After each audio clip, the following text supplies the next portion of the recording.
Good evening everyone, welcome back to my channel. कैसे हैं आप सब लोग? होपफुली आप लोग बहुत ही अच्छे होंगे, अपने प्रिपरेशंस भी बहुत ही अच्छे से कर रहे होंगे। आप सभी के लिए बहुत अच्छी गुड न्यूज़ है, क्योंकि हम लोग सारे के सारे एक DSSB की न्यू वैकेंसीज़ एंड केंद्रीय विद्यालय की वैकेंसीज़ का वेट कर रहे हैं।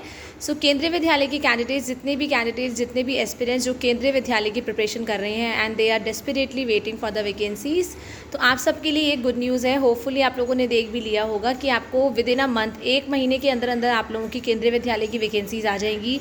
होपफुली बाय 28 जून आपको 20 जून तक, आज हमारी 20 तारीख है, 20 मई है, 20 जून तक आप लोगों को मतलब ऑलमोस्ट 100% ये कि आप लोगों को अपनी नई वैकेंसीज़ देखने को मिलेंगी। एंड एज़ यू नो, केंद्रीय विद्यालय की जो वैकेंसीज़ होती हैं टीचिंग और नॉन टीचिंग पोस्ट पे साथ साथ निकलती हैं, जबकि DSSB में क्या होता है, हमारी टीचिंग और नॉन टीचिंग की वैकेंसीज़ अलग अलग निकलती हैं। एंड इस बार आपको नॉन टीचिंग के साथ साथ PGT, TGT, PRT और स्पेशल एजुकेटर की वैकेंसीज़ देखने को मिलेंगी। एज़ जो हमारा न्यू रिक्रूटमेंट रूल्स बने थे केंद्रीय विद्यालय के, वो अप्रूवल के लिए जा चुके थे 20 मार्च को, एंड वो ऑलमोस्ट अप्रूव हो चुके हैं। एंड इसीलिए अब नेक्स्ट प्रोसेस जो है वैकेंसीज़ निकालने का है।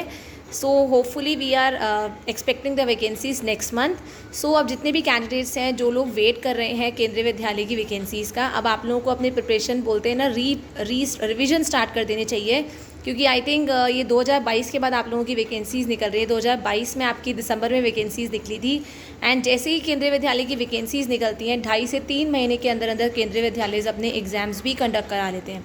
लास्ट टाइम 2022 दिसंबर में नोटिफिकेशन निकला था और फरवरी में PRT का एग्ज़ाम भी हो गया था। PGTs के एग्ज़ाम की डेट भी आ गई थी PRT से पहले।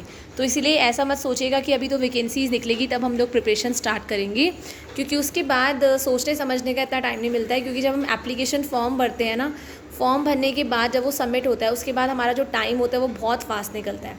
इसीलिए अब जो भी आप लोगों ने प्रिपरेशन कर रखी है, चाहे आप PRT के लिए कर रहे हैं, TGT या PGT के लिए, अगर सब्जेक्ट के लिए प्रिपरेशन कर रहे हैं, अपने सब्जेक्ट के लिए लाइक मैथ साइंस, तो रेफ़र NCERT की जो आपकी अभी तो देखो न्यू बुक्स भी आई हैं, काफ़ी सारे चैप्टर्स जो हैं डिलीटेड हैं NCERT के, पर आप लोग डिलीटेड चैप्टर्स ज़रूर करिएगा, क्योंकि अभी हो सकता है पीछे के आपके पुराने सिलेबस से भी एग्ज़ाम आ जाए। और अभी तो NCERT की बुक्स भी चेंज हुई हैं, लाइक क्यूरियोसिटी बुक आई है आपकी साइंस के अंदर NCERT, तो एक बार उसको भी रीडिंग ज़रूर करके जाइएगा। वो सारी आपकी activity based, experiential learning based book है।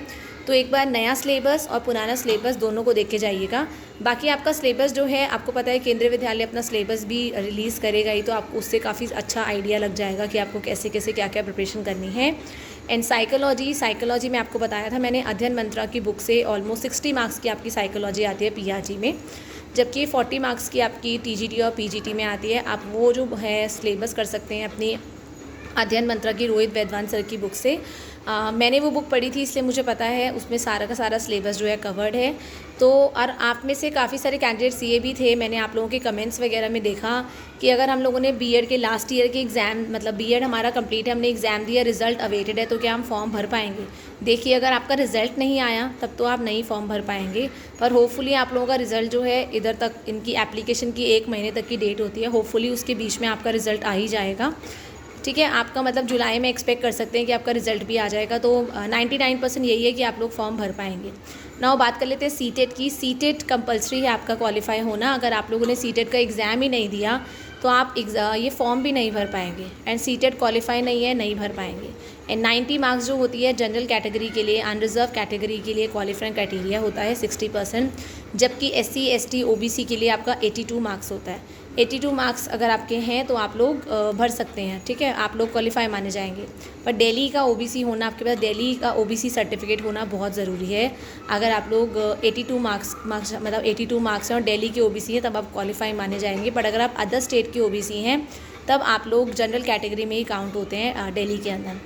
All the best for your preparation, and 1 महीने के अंदर अंदर डेफिनेटली आप लोगों की वैकेंसीज़ जो हैं आएंगी, एंड होपफुली हम लोग उसका पॉजिटिविटी से इंतज़ार करते हैं कि वो डेफिनेटली आएंगी। Till the time, thank you everyone, have a nice day.